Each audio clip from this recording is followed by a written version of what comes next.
حضرت مولانا عبدالحمید توسوی صاحب خطاب فرما رہے ہیں بمقام نواں شہر ملتان۔ موضوع ہے جنت اور جہنم کے حالات۔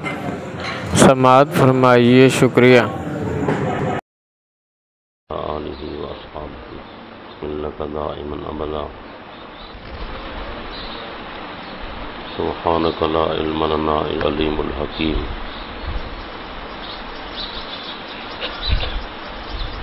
رب اشرح لی صدری ویسر لی امری واحلل عقدۃ من لسانی یفقهوا قولی۔ ربنا علیک توکلنا والیک انبنا والیک المصیر۔ رب اغفر وارحم وانت خیر الراحمین۔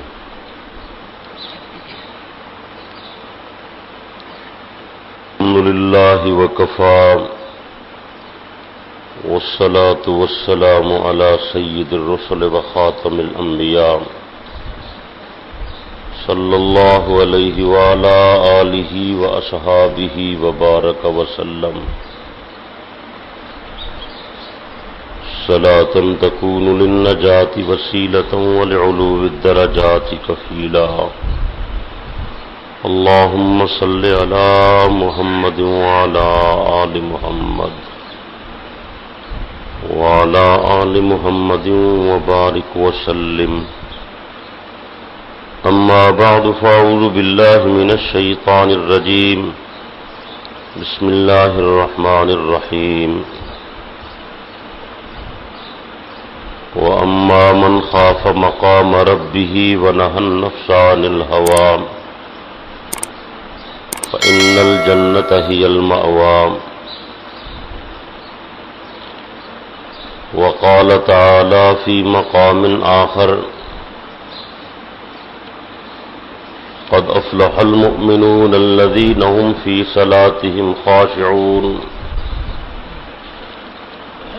والذین هم عن اللغو معرضون والذین هم للزکاة فاعلون والذین هم لفروجهم حافظون الا على ازواجهم او ما ملکت ایمانهم فإنهم غیر ملومین فمن ابتغى وراء ذلك فأولئك هم العادون والذین هم لأماناتهم وعهدهم راعون والذین هم على صلواتهم يحافظون أولئك هم الوارثون الذین يرثون الفردوس هم فيها خالدون۔ وقال النبي صلى الله عليه وسلم كل امتی يدخلون الجنة الا من ابى قیل من ابى قال من اتانی دخل الجنة ومن عصانی فقد ابى او كما قال النبي صلى الله عليه وسلم۔ وقال النبي صلى الله عليه وسلم كل كلام ابن آدم عليه لا له إلا أمر بمعروف أو نهي عن منكر أو بذكر الله۔ وقال النبي صلى الله عليه وسلم الدنيا ملعونة وملعون ما فيها إلا ذكر الله وما والاه أو عالم أو متعلم أو كما قال النبي صلى الله عليه وسلم۔ صدق اللہ وصدق رسوله النبی الامین الکریم ونحن على ذلك لمن الشاہدین والشاکرین والحمد للہ رب العالمین۔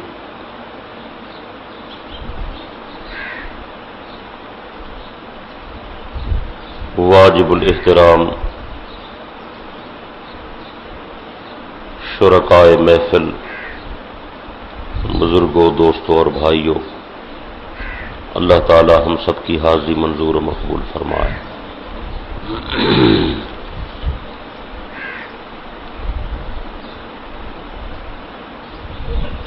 آج دنیا کا ہر شخص کامیابی کی راہ ڈھونڈ رہا ہے،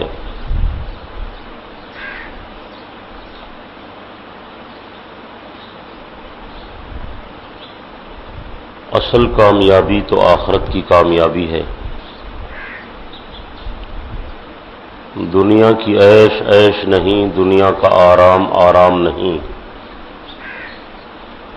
دنیا کی فلاح فلاح نہیں، فلاح ہے تو آخرت کی۔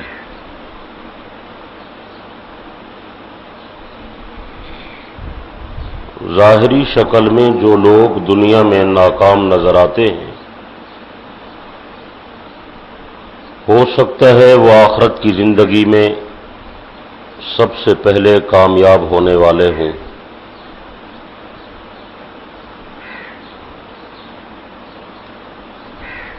اور جو لوگ دنیا میں خوشحال اور دنیا میں کامیاب نظر آتے ہیں، ہو سکتا ہے وہ آخرت میں ناکام ہونے والے ہوں۔ جناب امام الانبیاء صلی اللہ علیہ وسلم کا ارشاد گرامی ہے، ایک آدمی نیکی کرتے کرتے کرتے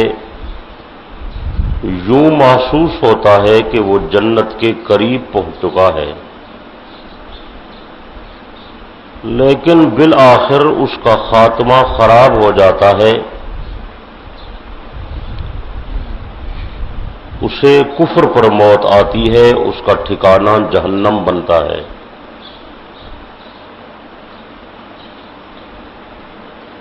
اور ایک آدمی گناہ کرتے کرتے کرتے ایسے لگتا ہے کہ جہنم کے کنارے پر پہنچا ہوا ہے، مگر اس آدمی کو موت سے پہلے توبہ کی توفیق نصیب ہوتی ہے، اسے ایمان پر موت آتی ہے، اللہ اسے جنت میں پہنچا دیتے ہیں۔ یہاں یہ بات میں عرض کر دوں، یہ بات بڑی قابل توجہ ہے، آپ حضرات غور فرمائیں گے تو بات سمجھ آئے گی، ورنہ بات سمجھ نہیں آئے گی۔ جتنے قسم کے گناہ ہیں،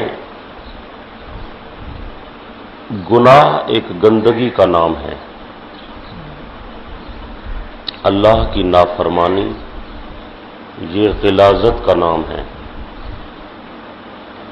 ان گناہوں کی بہت زیادہ نحوست ہے۔ جس آدمی کے ساتھ گناہ کی گندگی ہوگی وہ جنت میں نہیں جائے گا، گناہگار کا ٹھکانہ جہنم ہے۔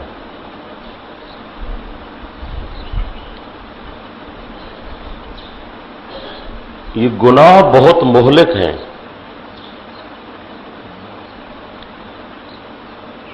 یہ جو میں نے آپ کے سامنے حدیث کا مفہوم عرض کیا ہے کہ ایک آدمی اتنی نیکی کرتا ہے کہ جنت کے قریب پہنچ جاتا ہے، پھر اس کا خاتمہ خراب ہوتا ہے تو جہنم میں چلا جاتا ہے۔ آپ بھی حیران ہوں گے کہ اس نے ساری زندگی نیکیاں کی ہیں، آخر میں کچھ کوتاہی ہوئی تو جہنم میں جا رہا ہے۔ ایسا تو نہیں ہونا چاہیے۔ آپ کی توجہ ہے نا؟ بڑی اہم بات ہے جو میں عرض کر رہا ہوں، اس کو سمجھ لیں۔ ایسی بات ہرگز نہیں ہے کہ خدا ظالم ہے، اللہ اپنے بندوں پر ظلم کرتا ہے، ایسا ہرگز نہیں ہے۔ اللہ نہیں چاہتے کہ میرے بندے جہنم میں چلے جائیں۔ لوگ اپنی بدعمالیوں کی نحوست سے جہنم میں جائیں گے۔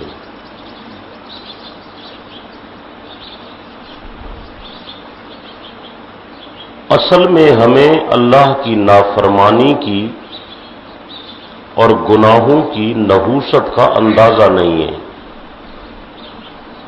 آج یہ بات آپ حضرات سمجھ کر جائیں کہ یہ گناہ انتہائی خطرناک ہیں، ان کی دنیا میں بھی نحوست ہوتی ہے۔ جب آدمی ایک گناہ کرتا ہے تو دل پر ایک نقطہ لگتا ہے، دوسرا گناہ کرتا ہے دوسرا سیاہ نقطہ لگتا ہے، تیسرا گناہ کرتا ہے پھر ایک اور سیاہ نقطہ لگتا ہے، حتیٰ کہ گناہ کرتے کرتے کرتے اس آدمی کا دل کالا سیاہ ہو جاتا ہے۔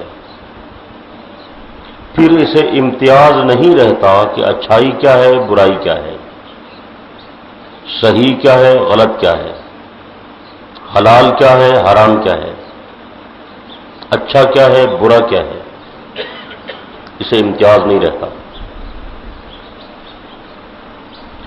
گناہ کی نحوست ہے اور نیکی کی برکت ہے۔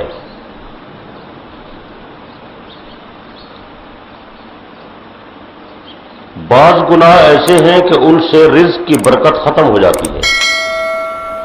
لوگ روتے رہتے ہیں،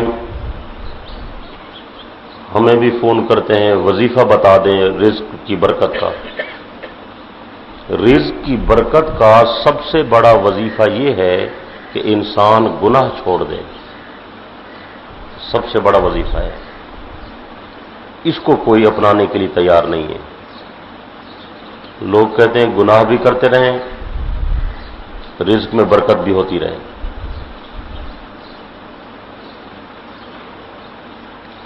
گناہ بھی کرتے رہیں زندگی میں بھی برکت ہوتی رہے،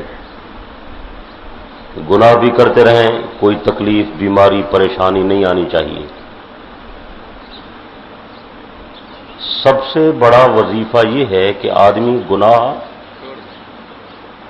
سب سے بڑا وظیفہ ہے، اس وظیفے کو کوئی اپنانے کے لیے تیار نہیں ہے۔ کچھ گناہ متعدی ہوتے ہیں، وہ نیکیوں کو کھا جاتے ہیں، جیسے غیبت ہے، ظلم ہے، کسی کا حق کھا جانا، اس سے آدمی کی نیکیاں ضائع ہو جاتی ہیں۔ قیامت کے دن ظالم کی نیکیاں مظلوم لے جائے گا، اسے پتہ بھی نہیں چلے گا، نیکی ضائع ہو گئی۔ کچھ گناہ ایسے ہیں جو تکبر سے ضائع ہوتے ہیں، اپنے آپ کو بڑا سمجھنا، فخر کرنا، میں بڑا عالم ہوں، میں بڑا نیک ہوں، میں بڑا حاجی صاحب ہوں، میں بہت پیسے خرچ کرتا ہوں، میں رات کو نفل پڑھتا ہوں، میں تو سارا دن تسبیح پڑھتا ہوں، فلانا آدمی تو نماز ہی نہیں پڑھتا۔ دوسرے کو حقیر سمجھنا، اپنے آپ کو بہتر سمجھنا۔ کچھ نیکیاں ایسی ہیں جو مال کی محبت کی وجہ سے ضائع ہو جاتی ہیں۔ دل میں مال کی اتنی محبت ہے، دنیا کی محبت ہے، حلال حرام کا امتیاز ختم ہو گیا، اس سے بھی نیکیاں ضائع ہوتی ہیں۔ کچھ گناہ ایسے ہیں وہ حقوق العباد ادا نہ کرنے سے ضائع ہو جاتے ہیں، کچھ گناہ ایسے ہیں جو حقوق العباد ادا نہ کرنے کی وجہ سے آدمی کے نامہ اعمال میں لکھے جا رہے ہیں، اسے احساس ہی نہیں ہوتا، اور اس کی وجہ سے بہت ساری نیکیاں ضائع ہو جاتی ہیں۔ اور کچھ گناہ ایسے ہیں، آپ کی توجہ ہے، کچھ گناہ ایسے ہیں جن کی وجہ سے آدمی کا خاتمہ خراب ہو جاتا ہے۔ بعض دفعہ آدمی خدا کی ایسی نافرمانی کرتا ہے، اللہ ناراض ہوتے ہیں، اس سے نیکی کی توفیق سلب کر لیتے ہیں اور زندگی پوری ہو جاتی ہے، اس کا خاتمہ کفر پر ہوتا ہے، ٹھکانہ جہنم بن جاتا ہے۔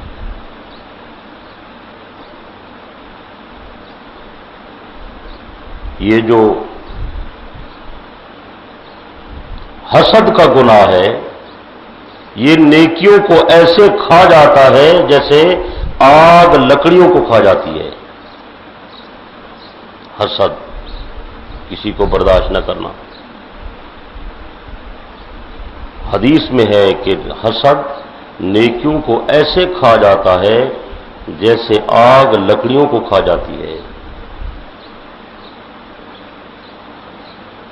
تکبر، جس آدمی کے دل میں رائی کے دانے کے برابر تکبر ہوگا وہ جنت کی خوشبو بھی نہیں سونگے گا۔ تکبر تو خدا کو زیب دیتا ہے، ہمیں نہیں زیب دیتا۔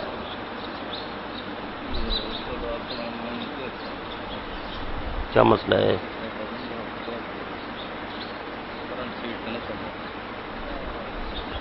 کی وجہ سے، تکبر کی وجہ سے، ظلم کی وجہ سے ایک اور گناہ ہے بدعت کا گناہ۔ جو آدمی بدعت اختیار کرتا ہے سنت کے نور سے محروم ہو جاتا ہے۔ اللہ فرماتے ہیں بس بدعت ہی پھر کرتے رہو، سنت نصیب نہیں ہوگی۔ وہ سمجھتا ہے میں نیکی کا کام کر رہا ہوں، حالانکہ وہ نیکی نہیں ہے، گناہ کا کام ہے۔ بدعت کرنے والا دین سے ایسے باہر نکل جاتا ہے جیسے آٹے سے بال نکالو نا پتہ نہیں چلتا۔ علماء نے لکھا ہے کفر اور شرک کے بعد سب سے خطرناک گناہ بدعت کا گناہ ہے۔ ہر گناہ گار کو گناہ کی توبہ کی توفیق نصیب ہوتی ہے، امید ہوتی ہے کہ یہ توبہ کر لے، لیکن بدعتی آدمی کو توبہ کی توفیق نصیب نہیں ہوتی۔ وہ یہ سمجھتا ہے میں دین کا کام کر رہا ہوں، دین کے کام سے کون توبہ کرتا ہے؟ نہیں سمجھے بات کو؟ بدعتی آدمی کو توبہ کی توفیق نصیب نہیں ہوتی، وہ تو نیکی سمجھ کر کرتا ہے۔ جتنی بدعات آج ہمارے معاشرے میں مروج ہیں، ہمارے ماحول میں جتنی بدعات ہیں، وہ جتنی لوگ کر رہے ہیں سارے لوگ دین کا کام سمجھ کر کر رہے ہیں۔ اور بدعت کہتے ہی اسے ہیں کہ اپنی طرف سے کوئی کام بنا لیا جس کا شریعت میں ثبوت نہیں ہے اسے دین سمجھ کر کرنا، یہ بدعت ہے۔ اسے لازمی سمجھنا اور نہ کرنے والوں پر ملامت کرنا یہ بدعت ہے۔ اگر صحیح مسئلہ بیان کر دیا جائے تو لوگ تسلیم کرنے کو بھی تیار نہیں ہیں۔ میں نے پچھلے دنوں مسئلہ بیان کیا کہ جب کوئی آدمی فوت ہو جائے جنازہ ادا کرو، جنازے میں جلدی بھی کرو، زیادہ دیر تک نہ رکھو، جنازہ پڑھو، جنازے کے بعد جلدی جلدی لے جاؤ، جنازے کا سلام پھیرنے کے بعد متصل اجتماعی دعا کرنا پیغمبر کے فرمان سے ثابت نہیں ہے۔ جو اس کا اہتمام کرتے ہیں یہ بدعت ہے۔ ایک چیز پیغمبر کے فرمان سے ثابت نہیں ہے تو آپ اسے کیسے کر رہے ہیں؟ آپ علیہ الصلوۃ والسلام دعا فرماتے، جنازہ ادا فرماتے تھے، صحابہ جنازہ پڑھتے تھے، سلام پھیرا، فوراً اٹھا کر لے گئے، قبر میں دفن کیا۔ یعنی جنازہ ادا کرنے کے بعد اس کی بھی ضرورت نہیں ہے کہ آپ میت کا منہ دیکھتے رہیں 2 گھنٹے، اس کا بھی ثبوت نہیں ہے۔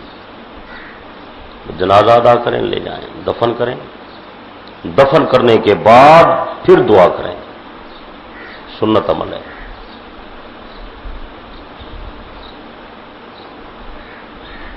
اور ساتھ یہ مسئلہ آپ حضرات سن لیں کہ جو تعزیت کے دن ہیں وہ بھی 3 ہیں۔ 3 دنوں کے بعد جس گھر میں فوتگی ہو گئی ہے ان لوگوں کو غم کی کیفیت نہیں بنانی چاہیے۔ 3 دنوں کے بعد بات ختم۔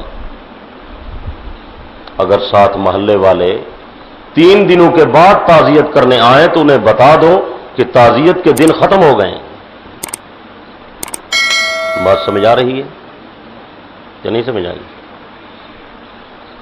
ہمارے ہاں 6 مہینے تعزیت ہو رہی ہے، یہ کوئی طریقہ نہیں ہے اسلامی۔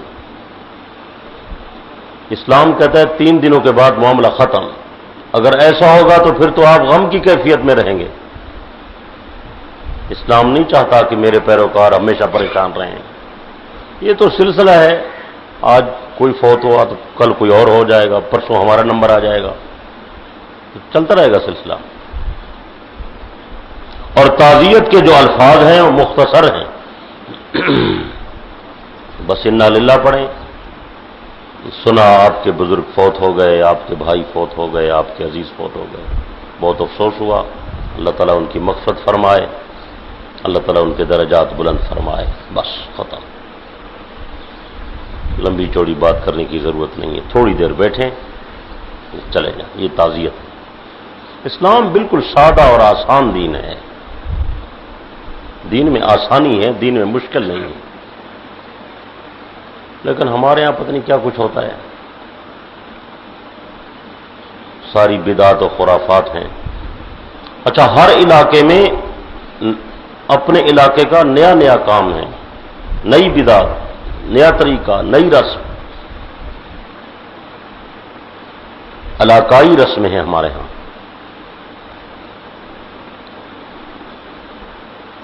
اسی طرح شادی کے موقع پر رسمیں ہیں، پتہ نہیں کتنے دن لگائیں گے، کتنی مشکلات ہیں شادی کرنے کے لیے، کتنے مطالبات ہیں، کتنا جہیز ہے، کتنی سختی ہے، کتنی پابندی ہے، پھر دعوت ولیمے کی الگ رسومات ہیں، جو کھانا کھانے آئے وہ پیسے لے کر آئے،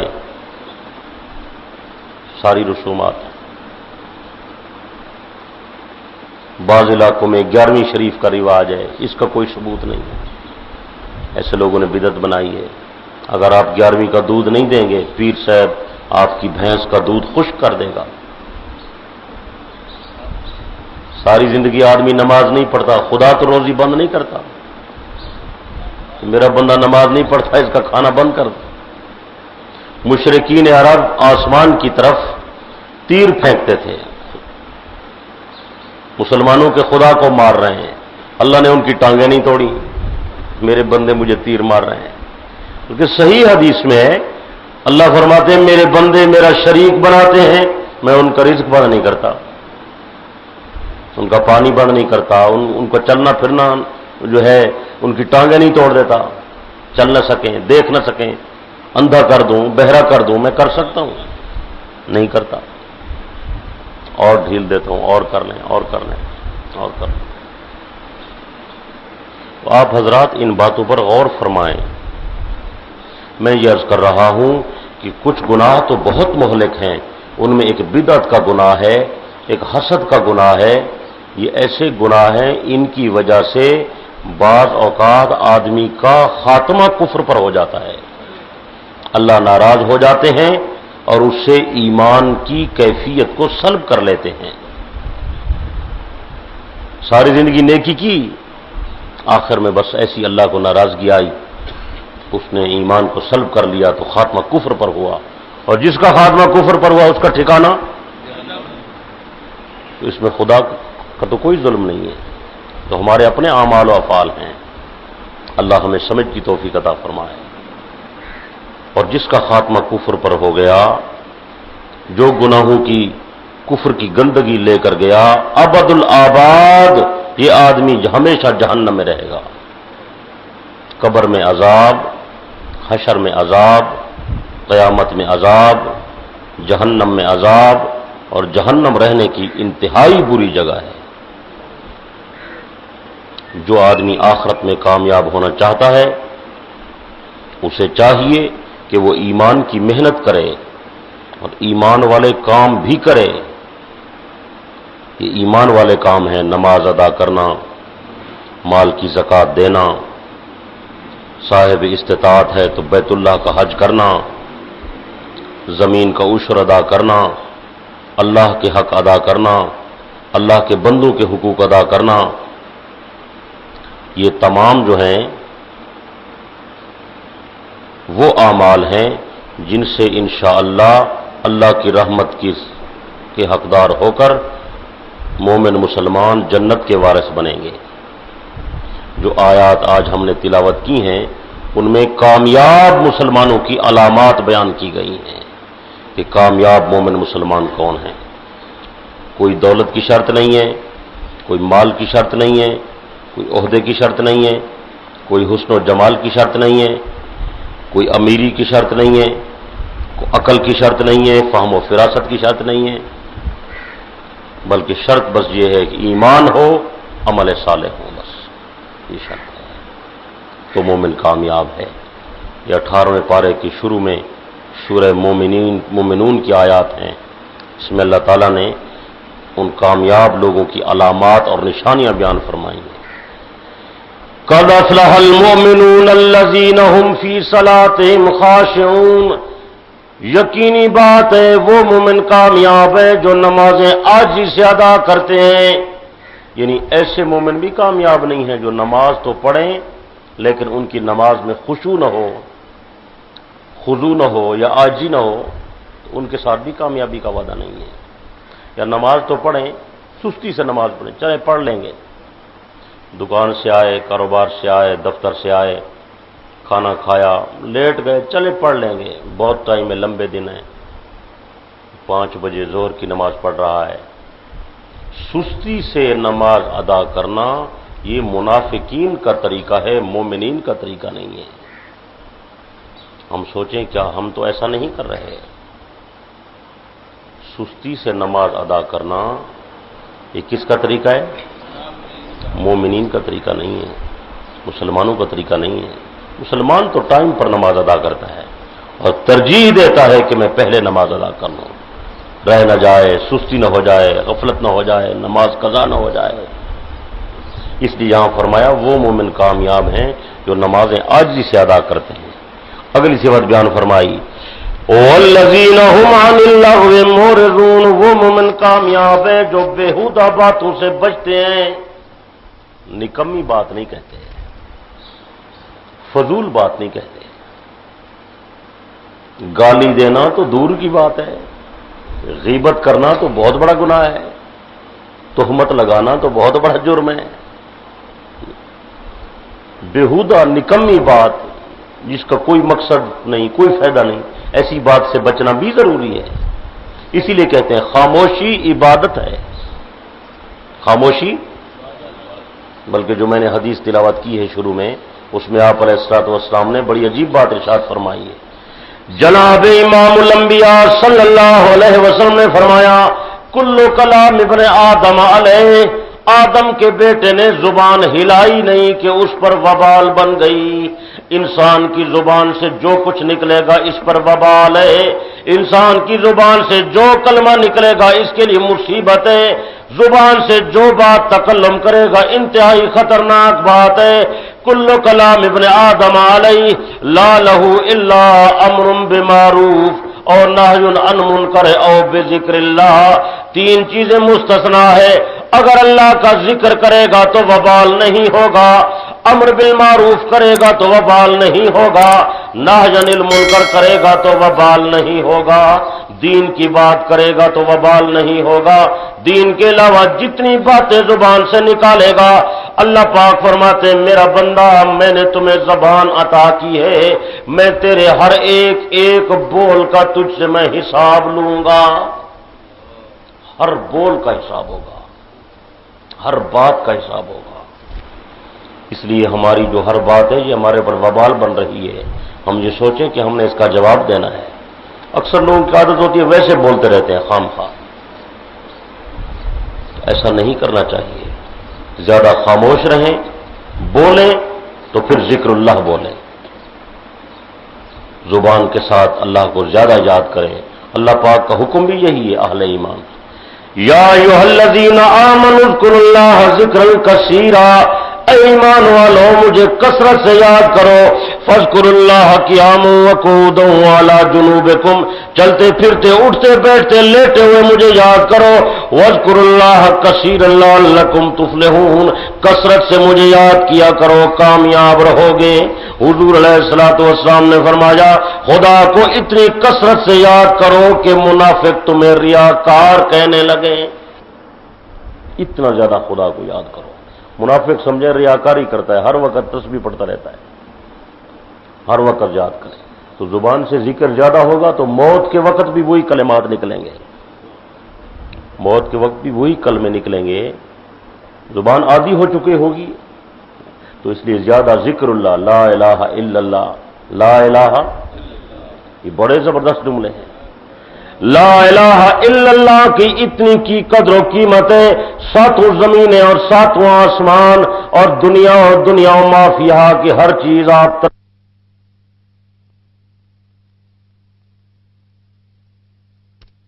اور دنیا و ما فیہا کی ہر چیز آپ ترازو کے ایک پلڑے میں رکھیں اور دوسرے پلڑے میں لا الہ الا اللہ کو رکھیں. اکیلا کلمہ توحید سب سے بھاری ہوگا. بہت قیمتی جملہ ہے لا الہ الا اللہ کا جملہ. اور شیطان کہتا ہے میں نے لوگوں کو گناہوں میں برباد کر دیا، میں نے لوگوں کو گناہوں میں مبتلا کر کے تباہ کر دیا، لیکن لوگوں نے مجھے لا الہ الا اللہ سے ہلاک کر دیا.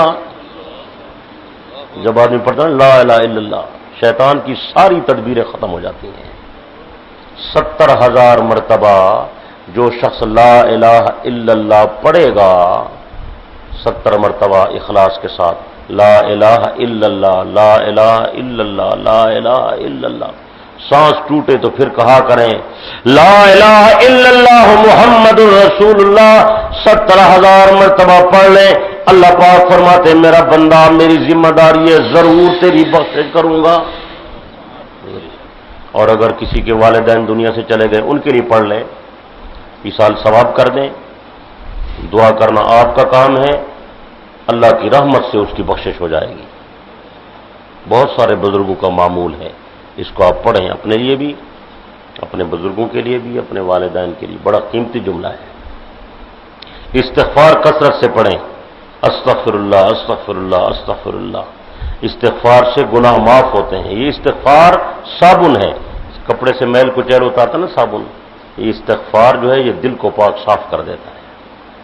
درود شریف کثرت سے پڑھیں، یہ خوشبو ہے، اس سے ایمان دل دماغ معطر و معنبر ہو جاتا ہے. درود شریف سے مشکلات بھی آسان ہوتی ہیں، دعائیں بھی قبول ہوتی ہیں، اور درود شریف سے حضور علیہ السلام کی شفاعت بھی نصیب ہوگی، درجات بھی بلند ہوتے ہیں، خطائیں بھی معاف ہوتی ہیں، 10 نیکیاں بھی ملتی ہیں، اور درود شریف سے دعائیں بھی قبول ہوتی ہیں. کثرت سے پڑھیں درود شریف کو. یہ 3 وظائف تو بہت قیمتی ہیں. تو زیادہ مطالبہ ذکر کا ہے، بیہودہ باتوں سے پرہیز کریں. اور آگے اللہ پاک فرما رہے ہیں سورہ مومنون میں وہ مومن کامیاب ہیں جو اپنی عزتوں کی حفاظت کرتے ہیں.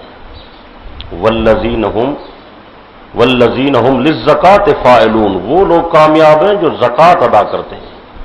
بے شمار لوگ ہیں جو مال کی زکوٰۃ نہیں دیتے. نماز پڑھتے ہیں زکوٰۃ نہیں دیتے، نماز پڑھتے ہیں عشر نہیں دیتے، نماز پڑھتے ہیں دکان مکان کاروبار اس کا کوئی حساب نہیں ہے، زکوٰۃ نہیں دے. حالانکہ زکوٰۃ ایسے ہی فرض ہے جیسے نماز فرض ہے. یہ ضروری بات ہے. صدقہ خیرات نفلی بھی کریں، لیکن جو فرض واجب ہے پہلے وہ ادا کریں. منت مانی ہے تو پوری کریں، مالدار ہیں تو زکوٰۃ ادا کریں، صاحب استطاعت ہے تو زندگی میں ایک بار حج کرنا فرض ہے، بیت اللہ شریف کا ضرور حج کریں. اگلی صفت بیان فرمائی وہ مومن کامیاب ہیں جو اپنی عزتوں کی حفاظت کرتے ہیں. والذین هم لفروجہم حافظون. وہ مومن کامیاب ہیں جو اپنی عزتوں کی حفاظت کرتے ہیں، جو اپنی شرمگاہوں کی حفاظت کرتے ہیں، زنا نہیں کرتے، بدکاری نہیں کرتے، لواطت نہیں کرتے، کسی مرد و عورت چھوٹے بڑے کی عزت نہیں برباد کرتے. الا علی ازواجہم او ما ملکت ایمانہم فانہم غیر ملومین. اللہ پاک نے ہر آدمی کو نکاح کرنے کی اجازت دی. نکاح کے علاوہ باندیوں کے علاوہ کوئی آدمی کسی طرف غلط نظر اٹھا کر نہ دیکھے. حضور علیہ الصلوۃ والسلام نے فرمایا جو آدمی 2 چیزوں کی مجھے ضمانت دے، ایک اپنی زبان کی ذمہ داری دے غلط جملہ نہیں نکالے گا، ایک اپنی شرمگاہ کی ذمہ داری دے کہ کسی کی عزت نہیں برباد کرے گا، 2 چیزوں کی ضمانت دے، میں محمد اس کا جنت کا ضامن بن جاؤں گا.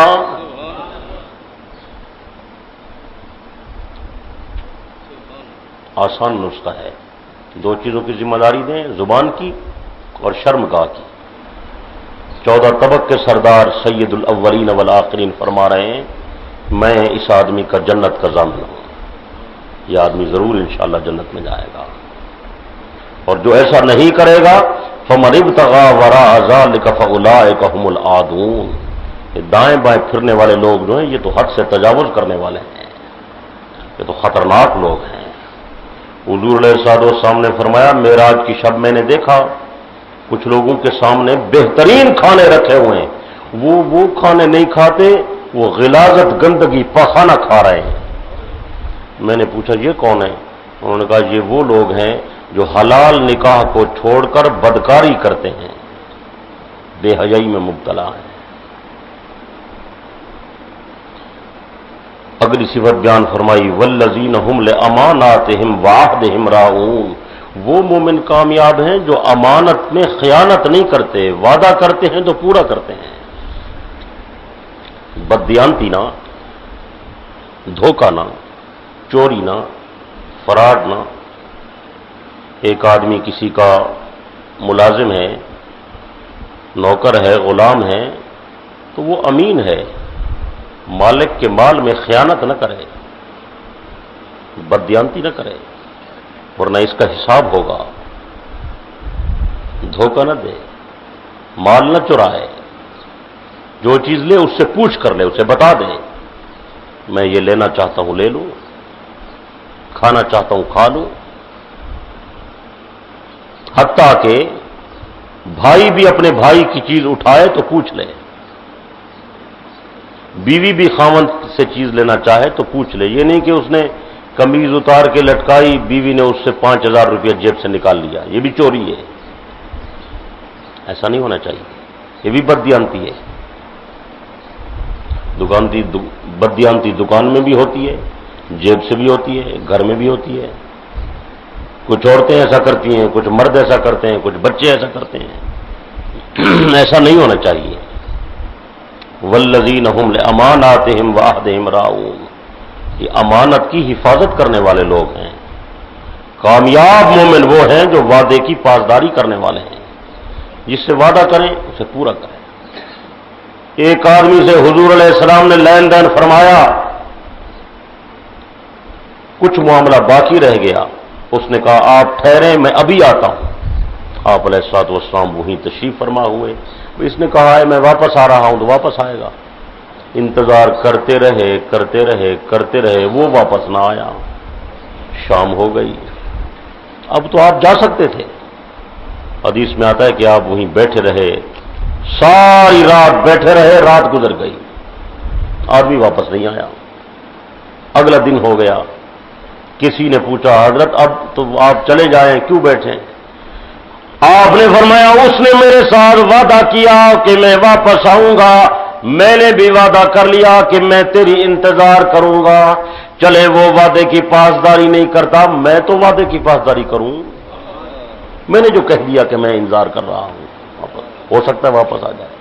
حدیث میں آتا ہے دوسرے دن وہ آدمی واپس نہیں آیا، آپ انتظار کرتے رہے، تیسرا دن آ گیا، تیسرے دن وہ واپس نہیں آیا، آپ انتظار کرتے رہے، شام ہو گئی، شام کے دن اسے خیال آیا میں نے حضور علیہ السلام سے وعدہ کیا تھا آپ تو چلے گئے ہوں گے، چلیں جا کر آپ کو ڈھونڈتے ہیں۔ جب وہ آدمی واپس آیا، بازار میں اسی جگہ حضرت امام الانبیاء صلی اللہ علیہ وسلم وہی جلوہ افروز تھے، آپ تشریف فرما تھے، نوجوان دیکھ کر حیران ہو گیا، عرض کرتا ہے آقا آپ ابھی دوبارہ کس وقت تشریف لائے؟ آپ نے فرمایا میرے عزیز تو نے میرے ساتھ وعدہ کیا میں ابھی آتا ہوں، میں نے بھی وعدہ کر لیا کہ میں انتظار کرتا ہوں، تو چلا گیا، 3 دن ہو گئے کہ میں محمد یہیں انتظار کر رہا ہوں، گیا نہیں ہوں، 3 دن گزر گئے، میں انتظار کر رہا ہوں کہ آپ کب تشریف، کہ تم کب واپس آتے ہو۔ حیران ہو گیا عبداللہ کہ ایسا پاسدار شخص ہم نے تو دنیا میں نہیں دیکھا، ایسی بات کا پکا آدمی ہم نے تو آج تک نہیں دیکھا، عجیب شخص ہے، 3 دن ہو گئے یہیں بیٹھے ہوئے ہیں۔ اس کو کہتے ہیں وعدے کی پاسداری، وعدے کی پاسداری اس کو کہتے ہیں۔ اللہ ہمیں بھی نصیب فرمائے۔ اور اگلی صفت پھر دہرائی وہ پہلے والی بات، سورہ مومنون پڑھ رہا ہوں، والذین هم علی صلواتہم یحافظون، وہ مومن کامیاب ہے جو نمازوں کی حفاظت کرتے ہیں کہ میری نماز ضائع نہ ہو جائے۔ اگر نماز ضائع ہو جائے فوراً قضا کرتے ہیں، فوراً کیا کرتے ہیں؟ بولیں، پتہ نہیں ہماری کتنی نمازیں قضا ہوئی، ہم نے پڑھی نہیں ہیں دوبارہ، ہمیں پتہ ہی نہیں ہے۔ وہ حساب ہے نمازوں کا؟ قیامت کے دن سب سے پہلے نماز کا حساب ہوگا۔ سب سے پہلے کس کا حساب ہوگا؟ جس کی نماز پوری ہوگی، باقی اعمال بھی پورے ہوں گے۔ جو آدمی خدا کا حق نہیں ادا کرتا ہے، بندے کا حق کیسے ادا کرتا ہے؟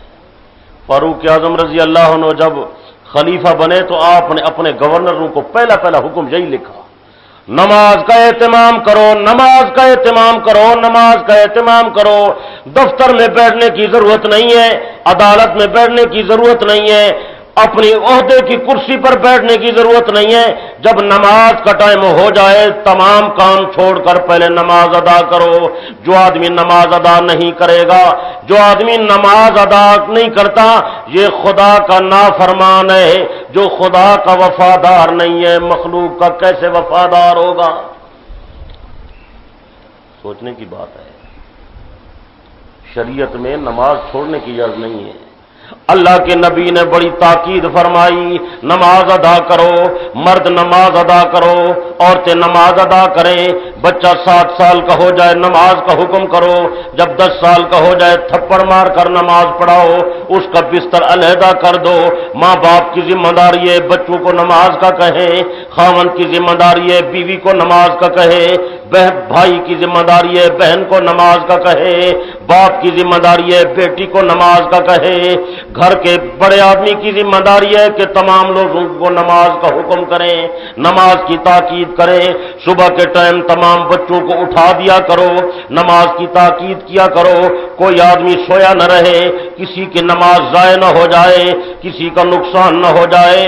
نماز کے بارے میں خدا نے سینکڑوں مرتبہ قرآن میں حکم دیا، لوگوں نماز ادا کرو، نماز ادا کرو، نماز ادا کرو، نماز ادا کرو۔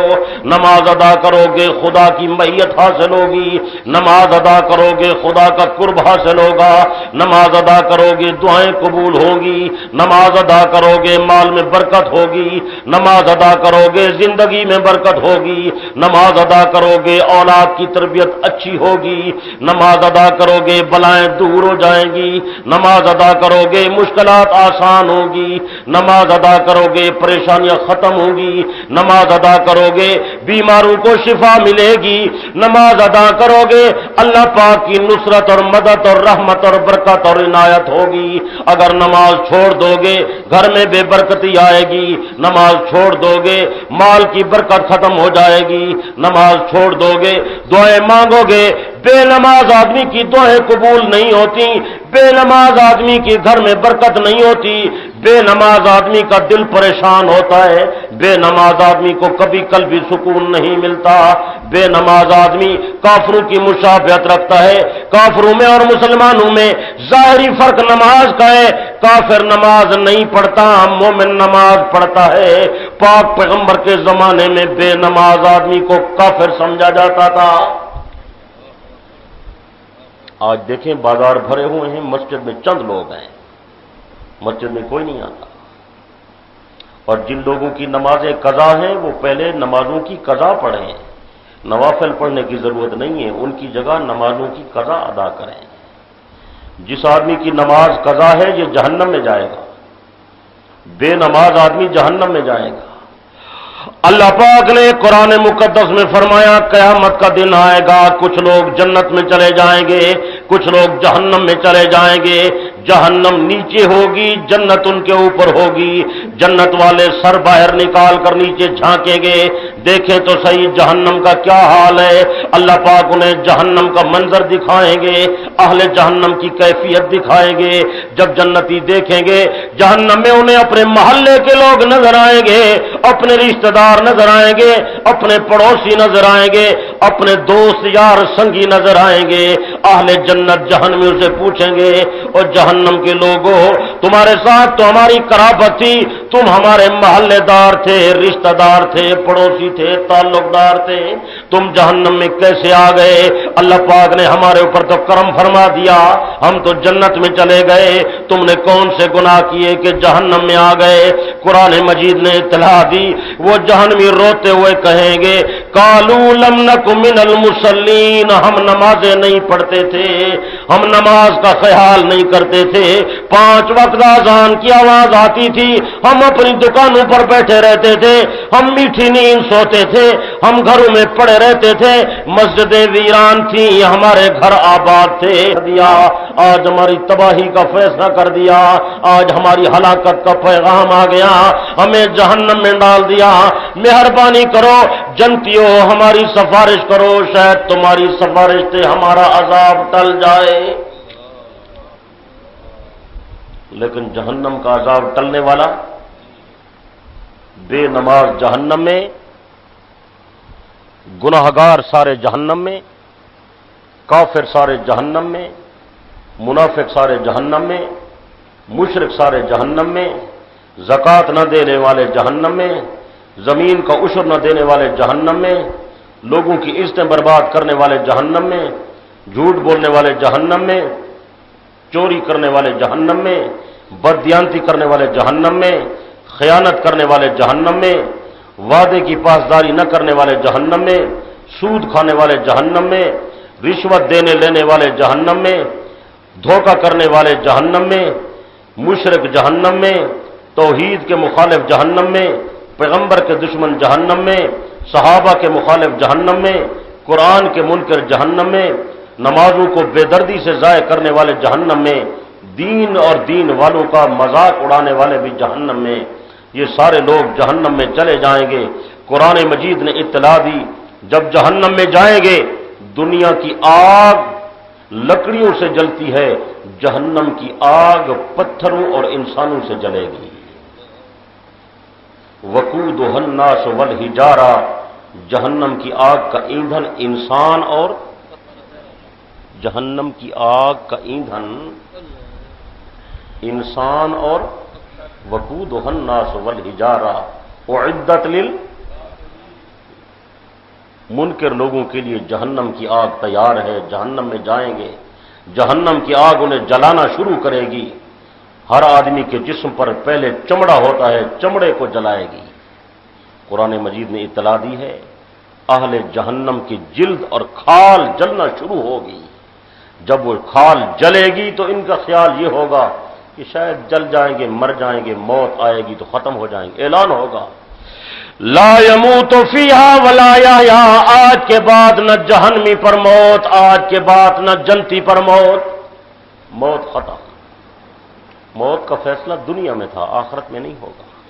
جہنمیوں پر موت اور جنتیوں پر بھی موت، جو جنت میں جائے گا ہمیشہ جنت میں، جو جہنم میں جائے گا ہمیشہ، جہنمیوں پر کوئی موت نہیں، وہ جسم کی کھال جلے گی، ان کا خیال ہوگا مر جائیں گے، یا اللہ ہمیں موت دے دے، جواب آئے گا موت کو موت آ گئی، موت کیسے آئے؟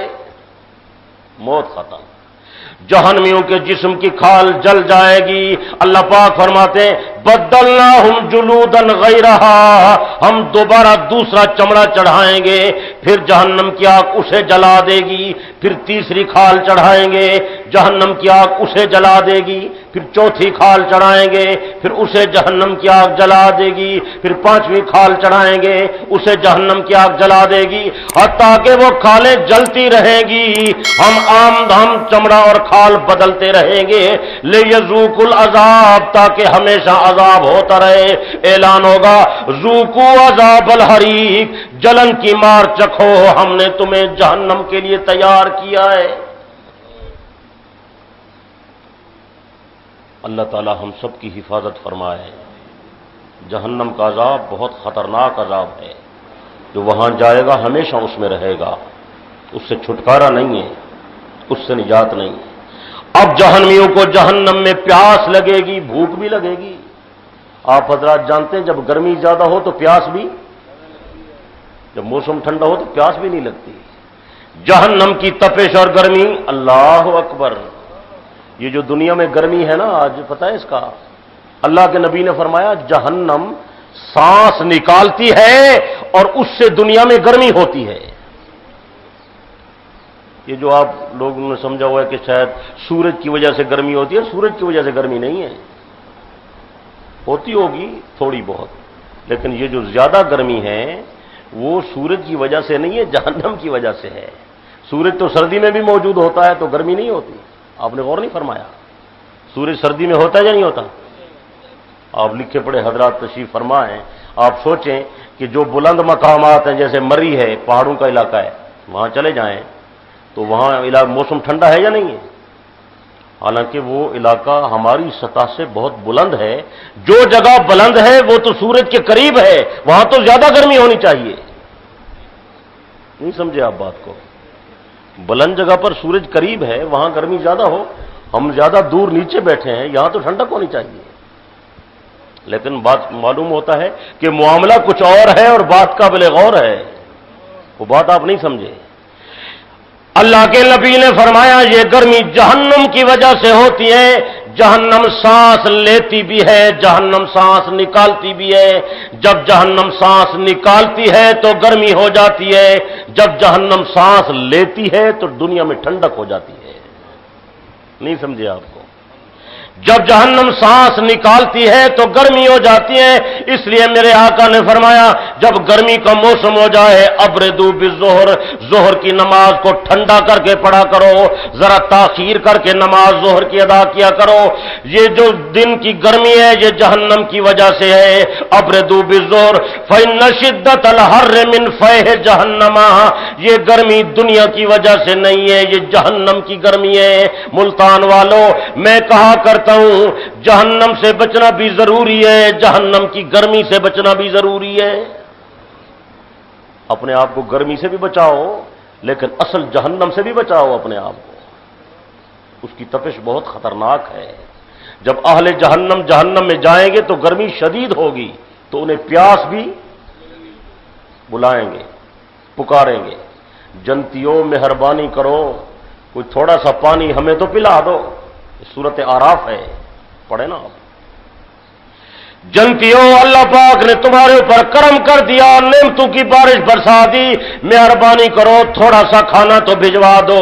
اہل جنت کہیں گے ہم نہیں بھجوا سکتے، کہیں گے یار اگر کھانا نہیں بھجوا سکتے مہربانی کرو ہماری قرابت کا خیال کرو، رشتہ داری کا خیال کرو، محلے داری کا خیال کرو، دوستی کا خیال کرو، ہم دنیا میں تمہارے ساتھ رہتے تھے، اکٹھے رہتے تھے، کھاتے تھے، پیتے تھے، مہربانی کرو تھوڑا سا پانی بھجوا دو۔ اہل جنت کہیں گے ہم پانی بھی نہیں بھجوا سکتے، پھر جہنمی کہیں گے جنت والے بھائیوں مہربانی کرو انفیزو علینا الماء، تھوڑا سا پانی پھینک دو ہمارے اوپر آ جائے تاکہ جہنم کی آگ بجھ جائے، کچھ تو ٹھنڈک پیدا ہو جائے۔ اہل جنت کہیں گے جہنمیوں تم نے دنیا میں نمازوں کو برباد کر دیا، تم نے دنیا میں اللہ کے احکامات کی پرواہ نہیں کی، لوگ تمہیں دین کی بات بتاتے تھے تم مذاق اڑاتے تھے، دنیا میں تمہیں داڑھی والے لوگ دہشت گرد نظر آتے تھے، دنیا میں نمازی لوگ تمہیں بے وقوف نظر آتے تھے، مسجدوں کو آباد کرنے والے تمہیں دقیانوس نظر آتے تھے، تم دین کا مذاق اڑاتے تھے۔ اللہ پاک نے تمہارے اوپر جنت کو بھی حرام کر دیا، جنت کی نعمتوں کو بھی حرام کر دیا، جنت کا ایک گھونٹ تو چھوڑو ہم جنت کے پانی کا ایک قطرہ بھی نہیں بھجوا سکتے، ہمیشہ جہنم میں رہو۔ قرآن مجید نے اطلاع دی جہنمی رونا شروع کریں گے، چلانا شروع کریں گے، چیخنا شروع کریں گے، وہم یسترخون فیہا، اہل جہنم روئیں گے، پیٹیں گے، چلائیں گے، روئیں گے اللہ مہربانی فرما، مہربانی فرما، کرم نوازی فرما، عنایت فرما، ہمیں جہنم سے باہر نکال، ہمیں جہنم سے باہر نکال۔ اور روتے روتے ان کو ایک ہفتہ ہو جائے گا، 15 دن گزر جائیں گے، روتے روتے مہینہ گزر جائے گا،